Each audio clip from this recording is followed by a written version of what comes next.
The Trans-Saharan Trade was not a trade route. It was the engine that built the medieval world's wealthiest empires, and the same engine that destroyed them.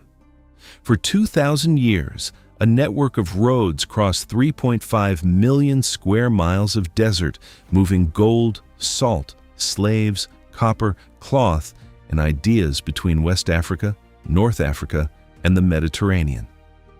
The empires that rose along its spine, Ghana, Mali, Songhai, did not simply profit from that flow. They were constituted by it. Their armies, their courts, their universities, their sovereignty itself were downstream products of a commercial system so large, so old, and so deeply embedded in the political geography of 3 continents that most of the people living inside it had no idea it could end. It ended. And when it did not merely impoverish a region. It removed the structural condition that had made organized statehood possible across the Western Sudan for centuries. What followed, the fragmentation, the vulnerability, the Atlantic slave trade, the ease of European colonial penetration, was not the story of civilizations that had failed to develop.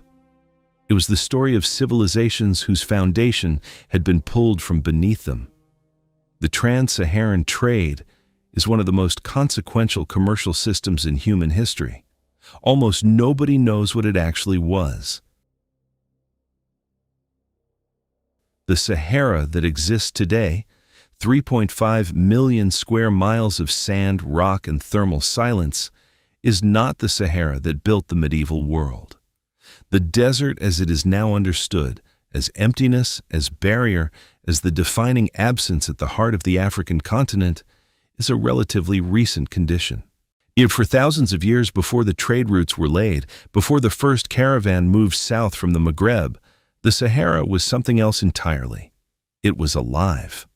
12,000 years ago, the region that would become the world's largest hot desert was a wet and productive grassland. Rainfall fell in quantities that sustained forests, rivers, and permanent lakes stretching across modern Libya, Algeria, Niger, Chad, and Mali. Elephants and giraffes grazed across the central plateau. Hippopotami wallowed in rivers that no longer exist.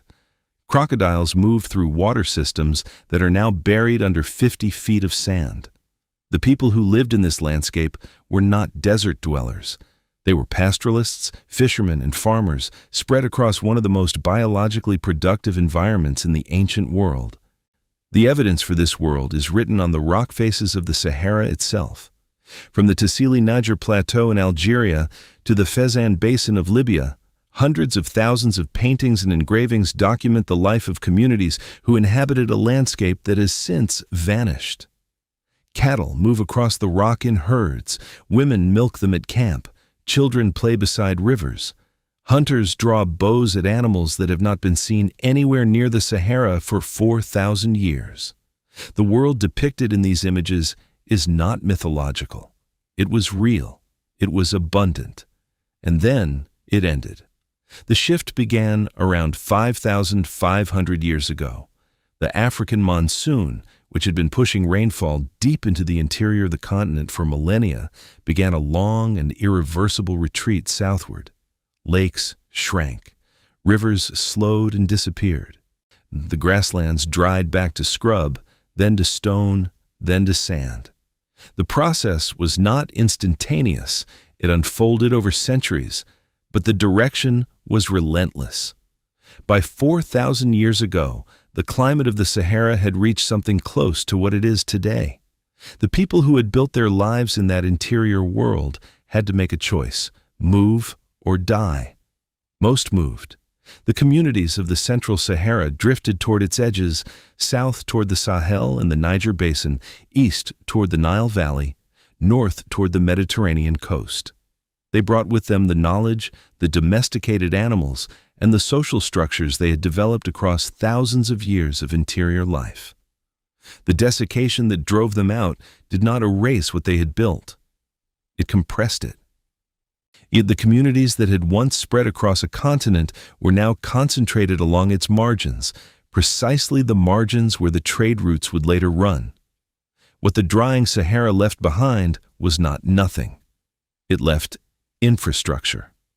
The lakes that had once filled the interior shrank to oases, but they shrank in place, fixed points of water in a landscape where water was everything. The river systems that had once connected north to south dried down to their deepest channels, and those channels became the paths along which any crossing of the desert would have to move. The geography of the dead waterways became the geography of the living routes. The Sahara did not become empty. It became legible. The mountain ranges that interrupted the desert interior, the Ahagar in Algeria, the Tibesti in Chad, and the Air Massif in Niger, were not obstacles to movement. They were the system's waypoints.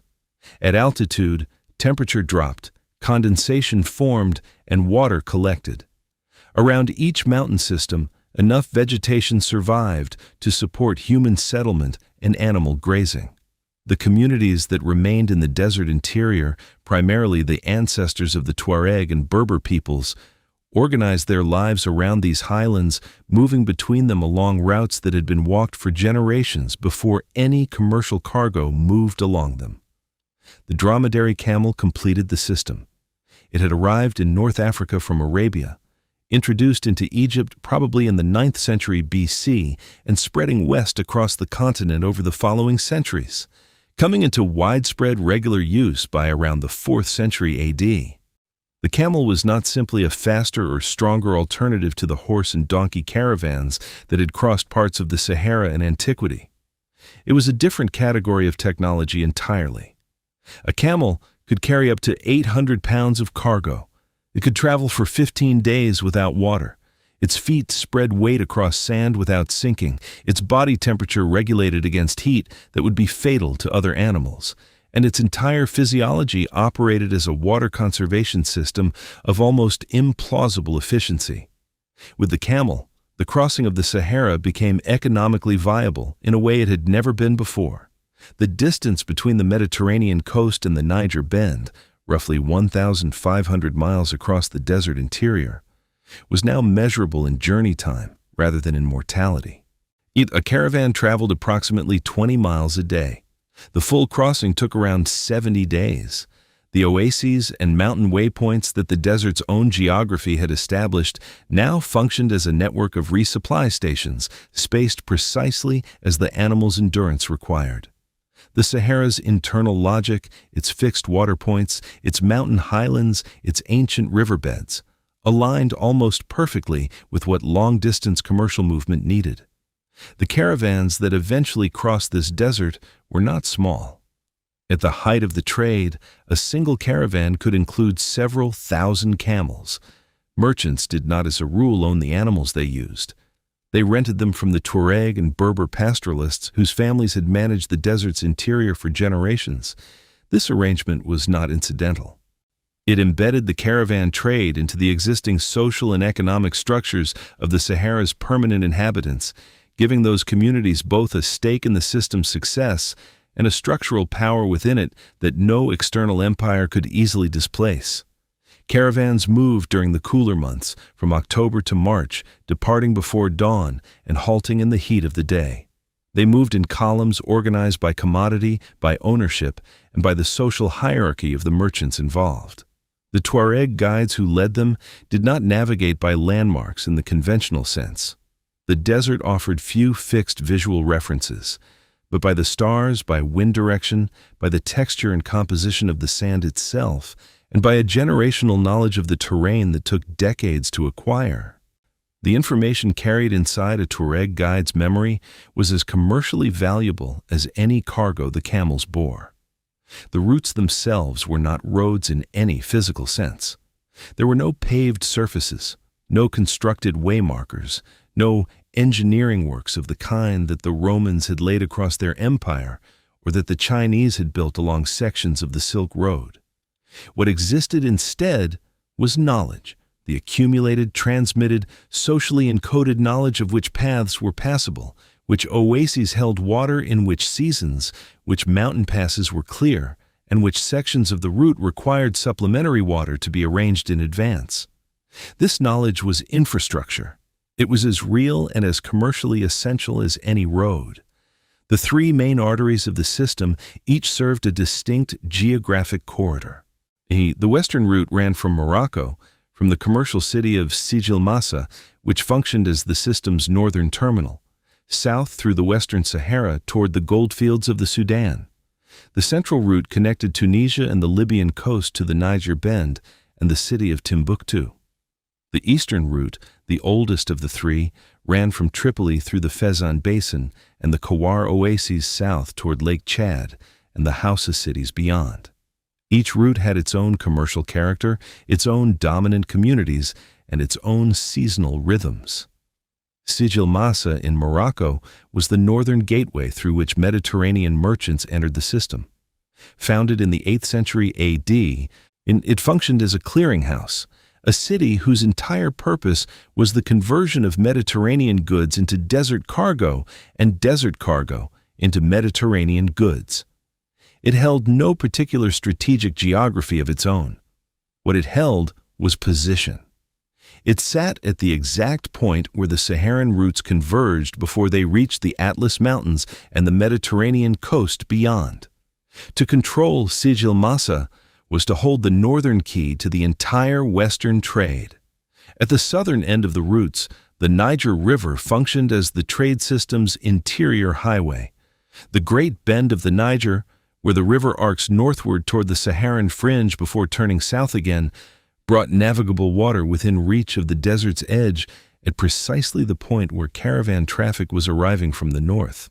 So cities grew at this junction: Djenné, Gao, and above all, Timbuktu, positioned where river transport and desert transport could exchange cargo without either system having to extend far beyond its natural limits. The Niger did not replace the desert routes. It completed them. The Sahel, the semi-arid band of savanna that runs between the Sahara and the wetter forest zones to the south, was not a transition zone between two more important regions, and it was the system's operating environment. Its soils could support the agriculture that fed the caravan cities. Its pasture could sustain the cattle and horses that the desert routes could not carry. Its position between the desert and the forest gave it access to the commodities of both, gold and kola nuts from the southern forests, the salt and copper from the northern desert, and made it the natural location for the markets, courts, and administrative centers that the trade required. The forest zones to the south of the Sahel produced the gold. This is the fact on which the entire system turned. The goldfields of Bambouk, at the junction of the Senegal and Falémé rivers, and of Bure, along the upper Niger, contained deposits that had been worked for centuries before any organized trade network connected them to the wider world. The people who mined and controlled this gold, primarily the Wangara merchants, who came to function as the system's specialist commercial intermediaries, understood its value in both directions. Gold was scarce in the Sahara and the Mediterranean. In the West African forest zones, yet it was the most abundant convertible asset the land produced. Salt moved in the opposite direction. The Saharan salt mines, at Takhaza in the western desert, at Taudani in modern Mali, at Bilma in the east, produced a commodity that the forest zones of West Africa desperately needed. Salt was not a luxury in sub-Saharan Africa. It was a physiological necessity. In a diet based primarily on plant foods, sodium deficiency was a real and dangerous condition. Salt preserved food, sustained human health, and carried a cultural weight in communities where it was genuinely scarce. In some parts of the western Sudan, salt traded at parity with gold by weight. The asymmetry of scarcity, gold abundant in the south, salt abundant in the north, was the engine around which the entire commercial system was built. The desert, then, was not the story's obstacle. It was the story's medium. The Sahara's geography, its fixed oases, its mountain waypoints, its ancient riverbeds, its salt deposits, and its position between two zones of complementary scarcity, made it not merely passable, but necessary. The routes did not conquer the desert. They followed it. Every major trade artery ran along paths that the desert's own physical logic had already defined, through the gaps in water sources and highland zones that the landscape itself provided. The men who crossed it did not overcome the Sahara. They read it. By the 8th century AD, when the Islamic conversion of North Africa and the Sahel began accelerating the integration of the trade network into the wider world, the desert infrastructure was already ancient. The routes had been walked for generations. If the oases had been inhabited for centuries, the knowledge systems that made the crossing possible had been accumulating since before any of the empires that would later depend on this network had come into existence. What the medieval period added was not the system. It was the scale. The system had always been there, written into the geography of the Sahara itself, waiting for the political and commercial conditions that would push it to its fullest expression. Every commercial system that has ever sustained an empire has been built on asymmetry, on the fact that what one region produces in abundance is precisely what another region cannot obtain.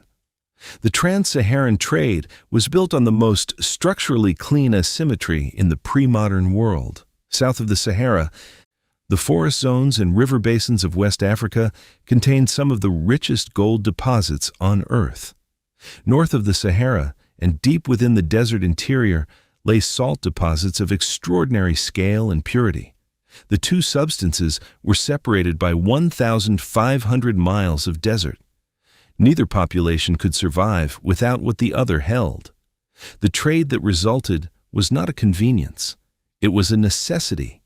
And necessity, when organized at sufficient scale, becomes an empire. Gold was present in West Africa in quantities that the medieval world found almost incomprehensible. The goldfields of Bambouk in the upper Senegal basin had been worked since at least the 4th century AD. The larger Bure fields along the upper Niger came into production in the 11th century. Later still, the Akan fields of the Gold Coast, the last and richest of the West African deposits, were opened by Wangare traders who channeled their output into a commercial system already centuries old. At the height of the medieval trade, West Africa was producing an estimated half of the entire world's supply of gold. The metal moved northward in dust, in bars, and in blank coins, carried in leather pouches that were weighed at each stage of the journey. The people who organized this extraction were the Wangara, a class of Muslim Soninka merchants who functioned as the system's specialist gold traders. They prospected the fields, organized the mining, collected the output, and managed its movement northward toward the desert routes. The Wangara did not simply respond to external commercial demand, and they were the intelligence at the center of the gold economy, holding knowledge of where the deposits lay, which fields were active, and how to move the metal efficiently through a landscape that no northern merchant could navigate alone. Their commercial knowledge was a form of power, and they exercised it across centuries and across the rises and falls of the empires that nominally governed the territories they worked in. Salt moved in the opposite direction, and its importance was equally structural. The savanna and forest zones of West Africa were almost entirely deficient in naturally occurring salt. In a diet built primarily around plant foods and grains, the human body requires sodium that those foods cannot supply. Salt-preserved meat sustained health across a tropical climate that accelerated dehydration, and functioned in many communities as a medium of exchange in its own right. Cut into standardized pieces and used as currency in markets where gold dust was too valuable for small transactions. A community without access to salt was not merely inconvenienced, it was physiologically compromised. The demand was not commercial, it was biological. The principal source of this salt was Tagaza, a mining settlement buried deep in the western Sahara, approximately 25 days' journey south of Sijil Massa along the main caravan route. Tagaza had no agriculture, no permanent free population, and almost no fresh water. Its only resource was the salt that lay in thick horizontal slabs beneath the desert floor, as if, As one medieval traveler observed, it had been cut and laid there by a craftsman. The miners who extracted it were enslaved, owned by the Masufa Berbers who controlled the site. They subsisted on dates and dried meat imported from the north, living and working entirely in service of a commodity they would never own. The buildings of Taghaza were constructed from blocks of salt. The mosques were salt. The houses were salt. The walls were salt. In a landscape where the only abundant material was the commodity itself, everything was built from it. The brackish well water tasted of it. The air carried its residue. Caravans arriving from the north stayed for days, loading their camels with the great rectangular slabs, each camel carrying 2, before turning south again toward the Sudan. The settlement existed for no purpose other than extraction. It was not a community in any ordinary sense. It was a machine. At the price that salt commanded as it moved south through the system, tracked the logic of scarcity with almost mathematical precision. At Taghaza itself, the salt was worth relatively little. It was abundant, and the cost of extraction was paid in human suffering rather than merchant capital. But as it moved south, crossing the desert and entering the Sahel, its value multiplied. By the time a 90-kilo block of salt reached Timbuktu, it had roughly doubled in value from its purchase price at the mines. By the time it passed further south toward the forest zones where salt was genuinely scarce, it could trade at parity with gold by weight. The desert between the mine and the market was, in commercial terms, a value creation engine. Gold moved north through the same mechanism in reverse.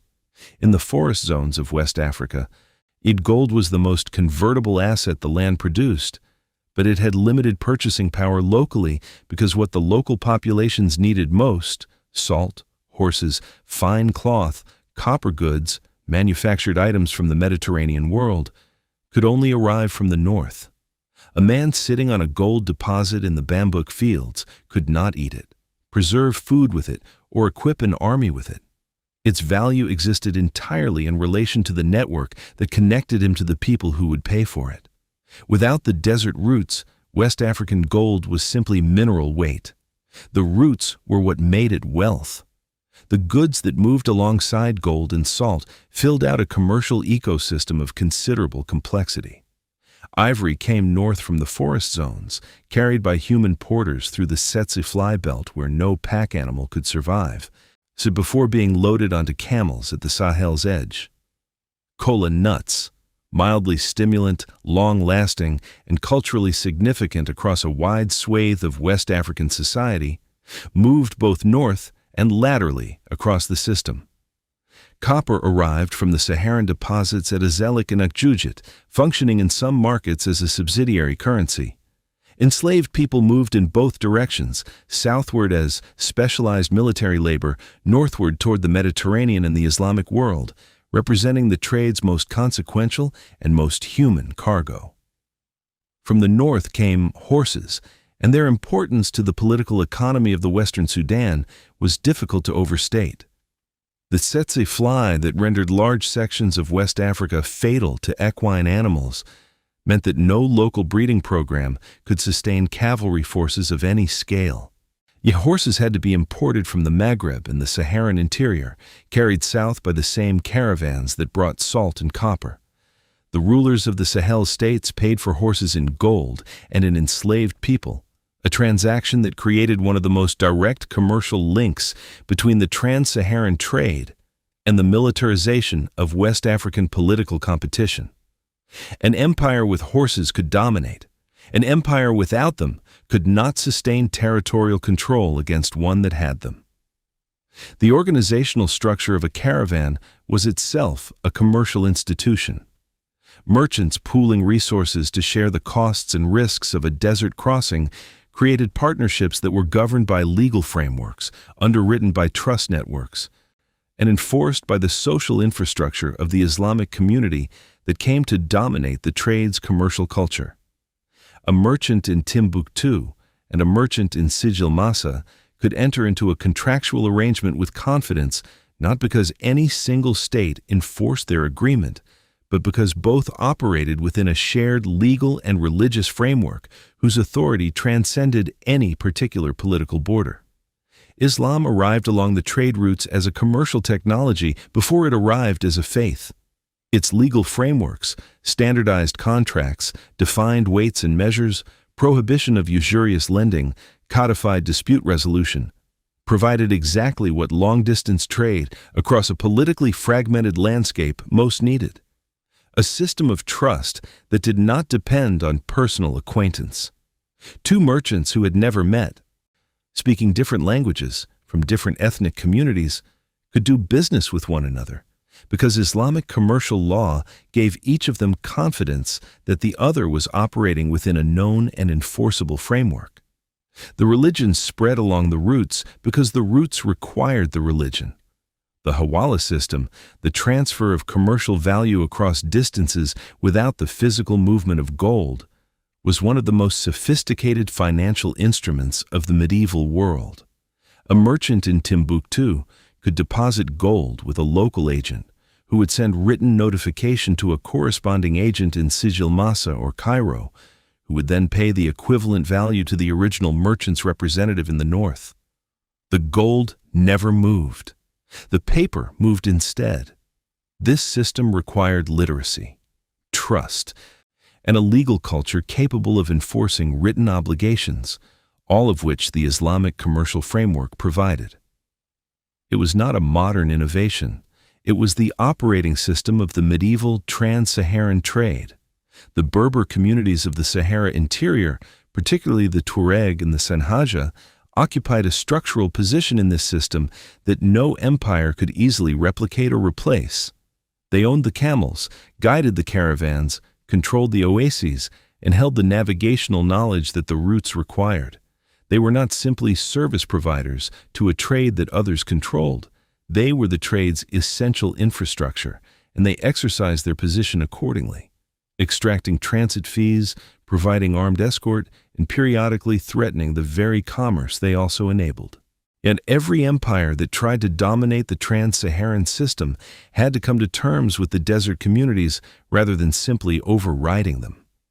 The pricing of commodities across the system was not set by any central authority. It emerged from the accumulated pressure of supply, demand, transportation cost, and political risk across thousands of miles of moving commerce. At each node in the network, at the mining settlements, the oasis waypoints, the Sahelian market towns, the desert edge cities, the Moroccan commercial hubs, prices adjusted to local conditions. A drought that reduced oasis water supplies increased transportation costs on that section of the route. A political disruption that closed a particular corridor shifted traffic to alternatives, changing relative prices across the entire system. The network was not centrally managed. It was self-regulating, and its self-regulation was one of the sources of its extraordinary resilience. The volume of gold moving through the system at its medieval peak was large enough to shape monetary conditions across the Mediterranean and the Islamic world. West African gold funded the coinage of the Fatimid Caliphate in Egypt, the Almoravid Empire in Morocco, and later the commercial republics of southern Europe. When Mansa Musa of Mali crossed Egypt on his pilgrimage to Mecca in 1324, distributing gold so liberally that the metal's value in Cairo collapsed for more than a decade afterward, he was not demonstrating personal extravagance. He was demonstrating the scale of the system he sat at the head of.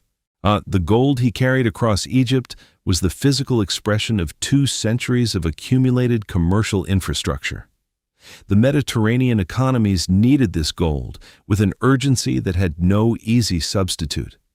Islamic states across North Africa and the Middle East required gold for coinage to pay armies, fund administration, and conduct the large-scale trade that their own commercial systems demanded.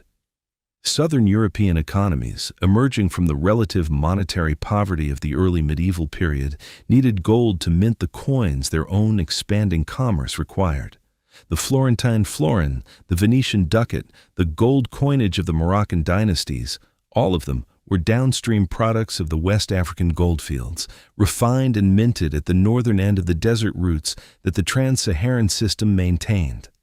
The silent trade, a commercial practice documented in the Western Sudan from an early period, illustrated the extent to which the gold exchange operated on its own internal logic, independent of direct political supervision. Merchants from the north would lay out their goods at a designated exchange point and withdraw. The Wangara gold traders would examine the offered goods, lay out their gold beside them, and also withdraw.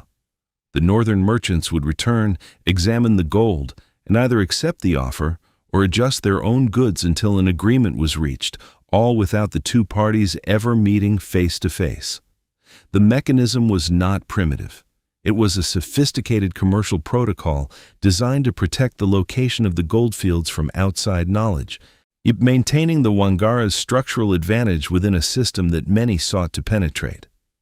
By the 10th century, the Trans-Saharan commercial architecture had reached a maturity that made it, by any reasonable measure, the most sophisticated long-distance trading system in the pre-modern world outside of China. It moved high-value commodities across 3.5 million square miles using a logistics network of camels, oases, and transmitted knowledge. It was underwritten by a legal and financial system that could transfer value across thousands of miles without moving metal. It sustained urban populations in the hundreds of thousands at its principal nodes. It had been operating continuously in various forms for the better part of a millennium. And it had no single owner, no central administration, and no governing authority capable of shutting it down, which was, simultaneously, its greatest strength and its deepest structural vulnerability. The system's strength was its redundancy. If one route was disrupted, by drought, by political violence, by the collapse of a waypoint settlement, traffic shifted to alternatives. The network had enough parallel arteries that no single disruption could stop the flow entirely. Its vulnerability was the opposite of that strength. Because no single power controlled the whole system, no single power could defend it. The empires that grew along its spine, Ghana, Mali, Songhai, derived their power from controlling specific nodes and taxing the flow through them. But the system itself was always larger than the empires it sustained. The moment a disruption was large enough or strategic enough, to compromise not just one node, but the system's overall coherence, the empires built on top of it had nothing left to stand on. Number 21, the architecture of exchange then was not simply a commercial structure. It was a political one. The ability to tax, regulate, and protect the caravan routes was the foundation of sovereignty in the Western Sudan. Empires did not emerge in this region because of military genius alone, or fertile agricultural land, or ethnic consolidation. They emerged because the trade routes ran through specific geographic choke points: the Niger Bend, the southern edge of the salt routes, the forest-savanna transition zones. And the communities that controlled those choke points had access to a revenue stream sufficient to build armies, courts, and cities. The gold and salt were the commodities. The routes were the state-making engine. Understanding this is the only way to understand what Ghana, Mali, and Songhai actually were. Number 22, what the two commodities created finally was not merely wealth.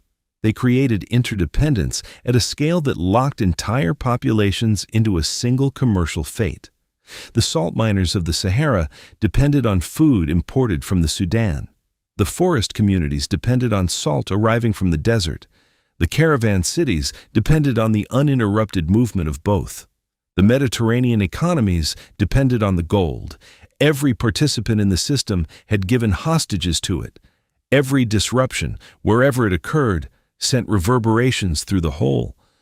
This was the architecture that made the Trans-Saharan Trade the most consequential commercial system of the medieval world. Not its volume, and not its roots, not even its gold, but the depth of the mutual dependency it created and the fragility that dependency concealed. The Ghana Empire was not named for the territory it occupied. It was named for the man who ruled it. Ghana was a royal title, war chief, in the Soninka language, and it was applied by outside observers, particularly Arab geographers writing from North Africa, to the kingdom of Ouagadougou, the polity the Soninka people had built across the western Sahel. The confusion of the title with the territory was not an accident. In this empire, sovereignty and the person of the ruler were inseparable because sovereignty itself was not a territorial abstraction. It was a claim over movement. The king who could control who moved through his lands and at what cost was the king who controlled everything. Yet the Soninka were the northernmost branch of the Manda peoples. Agriculturalists settled across the Sahel's southern edge, occupying the productive zone between the desert and the richer lands to the south. Their position was not particularly promising on its face. The Sahel offered moderate soils, unreliable rainfall, and no exceptional natural resource of its own. What it offered instead was location. The Soninka sat precisely at the point where the desert routes descending from the north had to transition to the overland paths leading south toward the goldfields. Every caravan that made the crossing had to pass through or around their territory. In the logic of the Trans-Saharan system, that geographic fact was worth more than any mine. The Soninka had been building toward imperial organization since at least the 3rd century AD, probably earlier.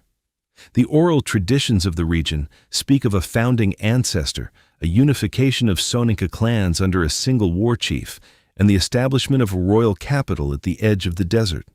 What is clear from the earliest Arabic references, the Persian geographer al-Fazari, writing in the late 8th century, described Ghana simply as the land of gold, is that by the time outside observers began recording what they found, a functioning state was already in place, already wealthy, and already organized around the systematic taxation of the trade that passed through it. Kumbisalea was the physical expression of this system. Positioned at the desert's southern rim, and it was not built on agricultural land or beside a navigable river. It was built on a trade route at the exact point where the Saharan caravans from the north reached the limits of their natural operating range and needed to discharge their cargo into a market before turning back. The city that grew at this junction became, by the 11th century, one of the most significant urban centers in the medieval world. At its peak, it held perhaps 20,000 permanent residents, with considerably more moving through its markets at any given time. Al-Bakri, the Andalusian geographer who compiled the most detailed account of Ghana in 1068, described a city that had already resolved the central tension of the trade system with elegant institutional clarity. Kumbisaleh was, in practice, yet 2 cities 6 miles apart but connected by continuous settlement. One was the Muslim merchants' quarter, 12 mosques, a grand Friday prayer mosque, scholars, and the commercial infrastructure of the Islamic trading world. The other was the king's town, stone and acacia wood palaces, domed audience chambers, the royal court, and its apparatus of administration. The 2 worlds operated side by side, each essential to the system, neither absorbing the other. The king of Ghana was not a Muslim. His legitimacy rested on the traditional spiritual authority of the Soninka royal lineage, on an ancestor cult, and a divine kingship that gave him a ritual power his subjects recognized and his court maintained with elaborate ceremonial discipline. Yet his administration ran on Islamic literacy. His treasurer was Muslim. His interpreter was Muslim. The majority of his senior officials were drawn from the Arab and Berber merchant community that the trade had deposited at his capital. The king had understood, with the clarity of a ruler whose power depended on commercial flow, that the religion of the merchants was a technology of governance, and he used it without converting to it. The gold monopoly was the system's institutional masterpiece. The king of Ghana claimed ownership of every gold nugget produced within or passing through his territory. Other people could hold gold dust, the granular, easily measured, commercially practical form of the metal. But the nuggets, the larger and more visually striking pieces, belonged to the crown. This distinction accomplished 2 things simultaneously. It prevented the accumulation of rival concentrations of gold wealth within the empire's borders, and it ensured that the king's own hoard remained conspicuously, visibly larger than any subjects could be. Sovereignty was performed in gold, and the monopoly was the performance. The taxation system that underwrote this sovereignty was precise and comprehensive. Every load of salt entering Ghana paid a duty. Every load of salt leaving paid double. Copper, cloth, and other goods had their own fixed schedules of dues, recorded by Muslim secretaries whose Arabic literacy gave the administration a documentary capacity that the Soninka oral tradition alone could not have provided. Tributary states on the empire's periphery paid regular obligations in gold and goods. The combination of trade taxation and tributary income gave the Ghanaian court a revenue base that was, by any reasonable estimate, the largest in West Africa, perhaps in sub-Saharan Africa, for the better part of 3 centuries. Al-Bakri described the royal court of Ghana with the careful attention of a man who understood he was documenting something extraordinary. The king received audiences in a domed pavilion surrounded by horses dressed in gold-embroidered cloth. Behind him stood 10 pages holding gold-mounted shields. To his right sat the sons of the vassal kings of his empire, wearing gold into their hair. His dogs, guardians of the royal person, wore collars of gold and silver. The scene was not vanity. It was communication. Every element of the audience was a signal, legible to every merchant, envoy, and tributary chief present. The system works, the gold flows, and the man at its center holds more of it than anyone else in the known world. The army that defended this system was substantial. At the height of Ghana's power, the forces available to its king were estimated at well over 200,000, including large numbers of archers. The military capacity was not incidental to the commercial project. It was the commercial project's enforcement mechanism. The caravans that fed the empire's tax revenue needed protection across hundreds of miles of route. The tributary states that paid into the system needed to understand the cost of non-payment. The Tuareg and Berber pastoralists who managed the desert interior needed to be maintained as allies rather than left to become adversaries. So the army was the instrument through which all of these relationships were managed. The Wangara gold traders, who physically controlled the flow of metal from the southern goldfields northward, maintained a particular and carefully negotiated relationship with the Ghanaian state. They kept the location of the Bamba goldfields secret from northern merchants, protecting their structural advantage within the system against anyone who might attempt to bypass the Ghanaian taxation point and trade directly with the miners. The king, for his part, understood that the Wangara's commercial independence was the condition of their effectiveness, that a gold trade run by royal command rather than specialist merchant knowledge would be slower, smaller, and less reliable than one run by men whose entire livelihood depended on its success. The relationship between the Ghanaian crown and the Islamic merchant community required its own careful management. Muslim traders arrived at Kumbi Saleh carrying goods, credit networks, and a legal framework that the king could use. They also arrived carrying a religious and political identity that, if it spread too widely among the Soninka population, would challenge the traditional spiritual authority on which royal legitimacy rested. The king's solution was spatial. The Muslim quarter was allowed to grow, to build mosques, to operate its own legal and commercial institutions, but at a physical distance from the royal town that kept the two worlds from collapsing into each other. Tolerance was not the goal. Stability was. By the middle of the 11th century, Ghana had reached the summit of what its institutional structure could sustain. The empire controlled the western trade corridor from the desert edge to the goldfields. Its capital was the most commercially active city in West Africa. Its ruler was described by Arab geographers as the wealthiest king in the world. The system that had built this position had been operating in one form or another for centuries. And it was, at this exact moment of apparent triumph, more fragile than it looked. The empire's power rested entirely on its position within a commercial flow it did not fully control, and the sources of disruption, climatic, military, and geographic, were already gathering. Now, the first serious disruption came from the Almoravids, a Berber reform movement that had emerged from the Saharan interior in the early 11th century, swept north to dominate Morocco and Andalusia, and then turned its attention south toward the trade routes that the Saharan Songhai Berbers had always considered their own commercial inheritance. The Almoravids captured Ouaddaghust, Ghana's western commercial satellite, in 1054. The deeper assault on the empire's core accelerated over the following 2 decades. In 1076, Kumbi Saleh itself fell to the forces of Abu Bakr ibn Umar after years of sustained military pressure. Ghana had resisted for the better part of a decade. It was not enough. The nature and scale of the Almoravid impact on Ghana has been debated, and in the older historiographic tradition, which presented 1076 as a decisive conquest after which the empire collapsed, is almost certainly overstated. The Almoravids held the capital briefly. Their military domination of the region did not long survive Abu Bakr's death in 1087.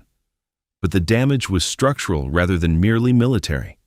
The assault had demonstrated to every vassal state and tributary chief in the empire that the center could be reached, that the king's army could be broken, and that the tax obligations they had paid for generations were not enforced by an invincible power. Secessionist movements accelerated. The system's political coherence began to fray. The Almoravid disruption coincided with a set of geographic shifts that compounded its effects. And the Bure goldfields on the upper Niger, larger and richer than the Bambouk deposits that had underpinned Ghana's early dominance, came into serious production in the 11th and 12th centuries. They lay further east, in territory that Ghana's weakened administration could not effectively reach. Muslim merchants, unsettled by the instability around Kumbi Saleh, began routing their caravans eastward toward the new goldfields. Trade was not loyal to any empire. It moved toward security and away from disruption, and it was moving away from Ghana. Prolonged drought in the 12th century delivered the final systemic blow. The Sahel's agriculture, always dependent on unreliable rainfall, failed across multiple consecutive seasons. Yet the pastoral communities that the Almoravids had pushed southward brought their herds into Soninka agricultural land, and the overgrazing that followed degraded the soil across a region that had supported Ghana's urban food supply for generations. A city the size of Kumbi Saleh required a functioning agricultural hinterland. As that hinterland contracted, the city could not sustain itself, and without the city, the taxation infrastructure had no anchor. The Soso Kingdom, rising from the rubble of Ghana's provincial structure around 1180, represented not a successor state, but a predatory inheritor, a polity that extracted what remained of the system without the institutional capacity to rebuild it. The Soso ruler Sumanguru Kante imposed harsh tribute on the Mandinka people of the south.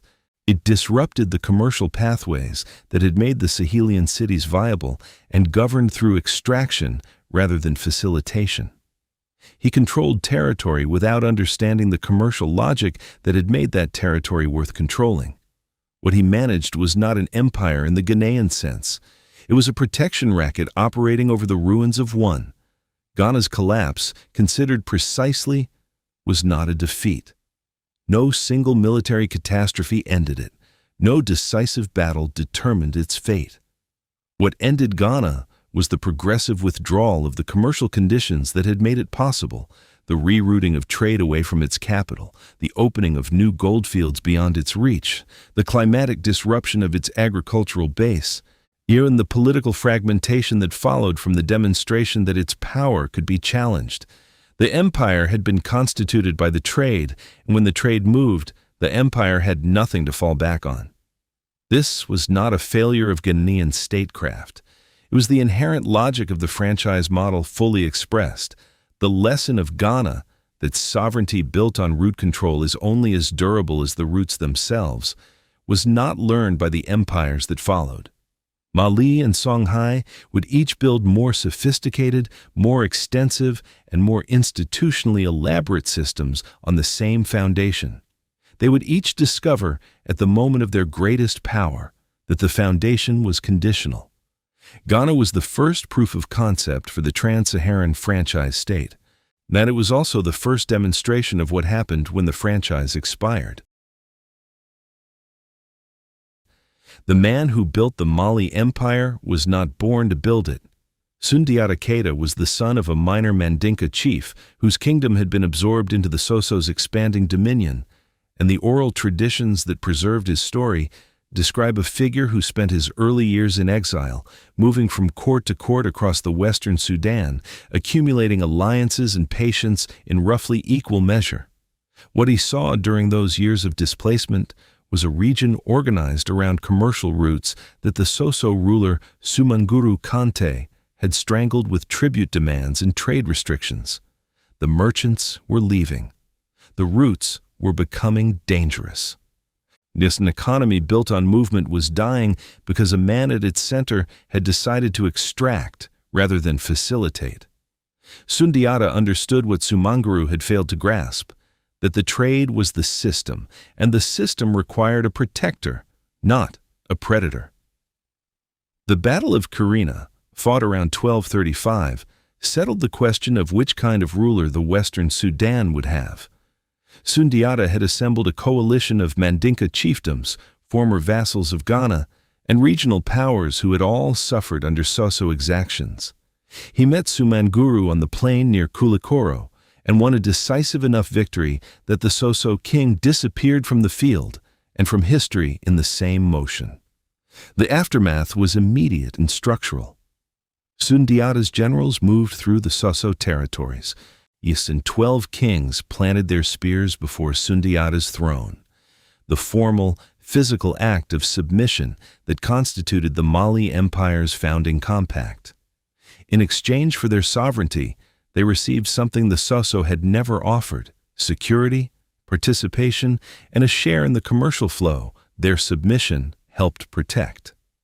Sundiata seized and razed the old Ghanaian capital of Kumbi Saleh in 1240, 5 years after Karina. The act was not incidental.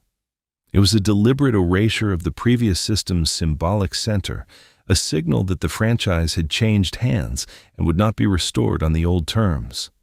The new capital was Niani, on the upper Niger near the Sankarini River. As positioned to give the empire direct access to the riverine trade networks of the Niger Basin rather than to the purely terrestrial routes that had served Ghana. Mali was not Ghana rebuilt.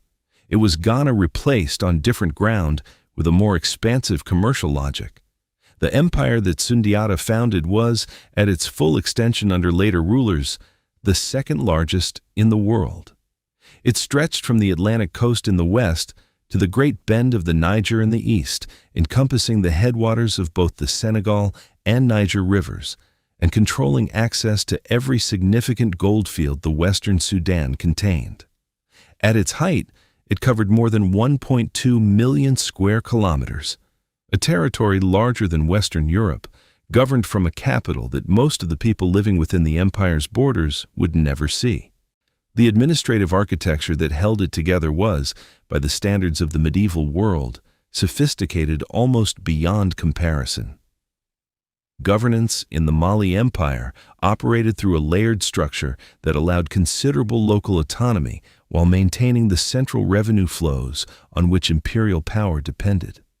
At the village level, a Dugu Tigi, a headman drawn from the founding lineage of the settlement, managed local affairs according to established custom.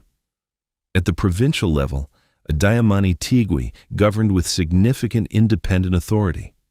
Where the Mansa doubted a governor's capacity or loyalty, he could install a Farba, a personal imperial representative whose authority overrode local custom and reported directly to the throne.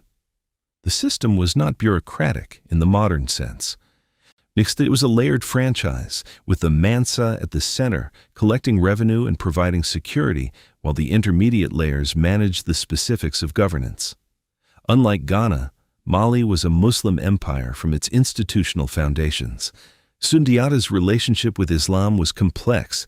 The oral traditions of the Mandinka present a founder who maintained the indigenous spiritual practices that legitimized his authority among his own people, while the Arabic sources suggest a ruler who understood Islam as the commercial and administrative language of the world his empire operated within. What is clear is that by the time Mali reached its peak power in the 14th century, the Mansa was a Muslim ruler. His administration ran on Islamic literacy. His cities housed Islamic scholars and legal institutions. Yes, and the religion had become deeply embedded in the urban commercial culture of the empire without entirely displacing the older spiritual frameworks of the rural majority. Timbuktu's rise was not accidental. It sat at the junction of the Niger's great northward bend and the southern terminus of the central Saharan routes, a position that made it the natural meeting point between river transport from the south and desert transport from the north. Goods could arrive by canoe from Djenné and the goldfields of the upper Niger, transfer to camel at Timbuktu's edge, and continue northward through the Sahara without either transport system having to extend far beyond its natural range. The city grew at this junction because the junction existed, and it grew fast because the empire whose territory it sat within was actively redirecting commercial traffic through it. Mansa Musa annexed Timbuktu peacefully in 1324 on his way back from the pilgrimage that had already announced Mali's existence to the wider Islamic world. What he found was a commercial city of considerable scale that had not yet been given the institutional investment its geographic position deserved. What he left behind was different: a program of mosque construction, the transformation of the Sankor Madrasa from an informal teaching arrangement into a properly staffed center of Islamic learning, and the presence of Abu Ishaq al-Sahili, a Granadan architect he had brought back from Mecca, whose building program gave Timbuktu the monumental architecture that a serious city required. Mansa Musa did not build Timbuktu. He formalized what geography had already made inevitable. The pilgrimage itself, the 1324 Hajj that became one of the most documented events in medieval history, was not primarily a religious event, though it was genuinely that. It was a political communication conducted at continental scale. Mansa Musa departed his capital at Niani with a retinue that contemporary accounts placed at 60,000 people. 80 camels each carried between 50 and 300 pounds of gold dust. 500 personal attendants each bore a gold staff. The procession crossed the Sahara, moved through the Maghreb, and descended on Cairo with the visual and economic force of a geological event. Cairo in 1324 was the largest and most commercially sophisticated city in the Islamic world. Its gold market set prices that shaped monetary conditions across the Mediterranean and the Middle East. When Mansa Musa arrived and began distributing gold with a liberality that stunned even the Mamluk Sultan whose hospitality he accepted, the consequences were measurable and lasting. Egyptian historians writing years later recorded that the value of gold in Cairo fell by roughly 20% and did not recover for more than a decade. An oversupply shock of that scale in the world's most important gold market could only have been produced by a ruler sitting at the head of the most productive gold economy on earth. The pilgrimage also served as the most effective piece of commercial diplomacy of the medieval period. Every court Mansa Musa passed through, in Cairo, in Medina, and in Mecca itself, received an advertisement for Mali's wealth, sophistication, and commercial accessibility. Scholars, architects, and merchants who had never considered the Western Sudan as a destination began to reconsider. The routes that led to Mali were already mapped. The cities that offered hospitality to learned men were already built. What had been missing was the reputation, the knowledge in the courts and markets of the Islamic world that the journey was worth making. The pilgrimage supplied that reputation in a single, irreversible gesture. Abu Ishaq al-Sahili, the architect Mansa Musa brought back from the pilgrimage, was the physical embodiment of this new connection. And he built the Jingureber Mosque in Timbuktu, the great Friday prayer mosque that still stands in altered form today, and introduced a building technology suited to the Sahel's climate. Mud brick construction reinforced with wooden armatures that allowed annual repair after the rains, creating structures that were durable precisely because they were designed to be continuously maintained rather than permanently fixed. The architecture he introduced was not simply aesthetic. It was institutional, the physical infrastructure that a city of scholars and merchants required to function at the scale Mali's ambitions demanded. Timbuktu, under the Mali Empire, became something that the medieval world had no precise category for. A commercial city that was also a city of learning. Why were the revenues of the trade and the cultivation of Islamic scholarship reinforced each other in the same institutional framework? Merchants who arrived at Timbuktu brought books as cargo alongside gold and salt.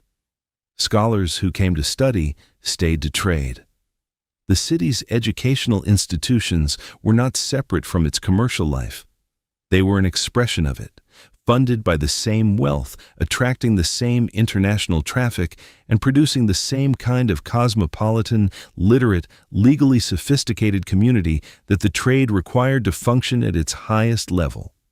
The administrative court that Ibn Battuta observed when he visited Mali in 1352, not Timbuktu but the imperial capital itself, described a system of formal governance that impressed even a man who had spent decades traveling through the courts of the Islamic world. The Mansa sat in a domed pavilion. Around him stood the officers of the imperial administration, the Naib, his deputy, the Mushrif who regulated the markets, the Qadis who adjudicated disputes under Islamic law, the Farba governors who administered the provinces, the griots whose function was the preservation and public recitation of imperial history. The court was not decoration. It was the machinery of a continental state, performing its authority in a register the entire Islamic world could recognize.